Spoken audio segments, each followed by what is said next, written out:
La Zambie organise les élections présidentielles et parlementaires ce 11 août 2016. Le président Edgar Lungu va devoir faire face à une opposition qui a pour leader Hakainde Hichilema.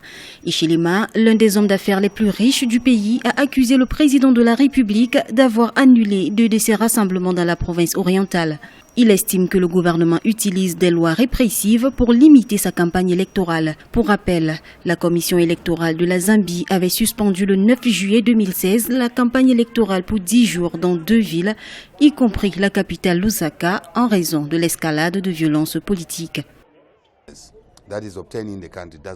La violence qui sévit dans le pays ne favorise pas les conditions appropriées pour une élection juste, crédible et libre. C'est inacceptable de voir que la commission électorale déplace du matériel électoral dans la nuit sans les parties prenantes.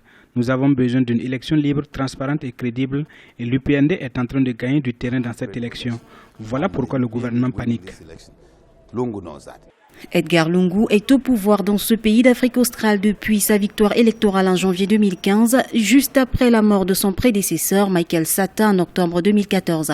Malgré quelques perturbations dans le processus électoral, les observateurs de l'Union africaine ont déclaré que les partis politiques zambiens étaient en mesure de mener à terme la campagne électorale.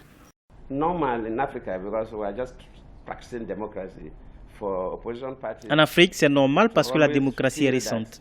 Les partis d'opposition ont toujours le sentiment que le parti au pouvoir pourrait utiliser toutes les ressources de l'État et du pouvoir, car il contrôle la sécurité, les médias publics et tout cela pour créer un environnement qui ne leur est pas favorable. Mais d'après le rapport que nous avons obtenu de nos observateurs, sur le long terme, certes, il y a des violences en ce qui concerne la Zambie, mais nous pensons que le processus électoral peut se poursuivre sans obstacle.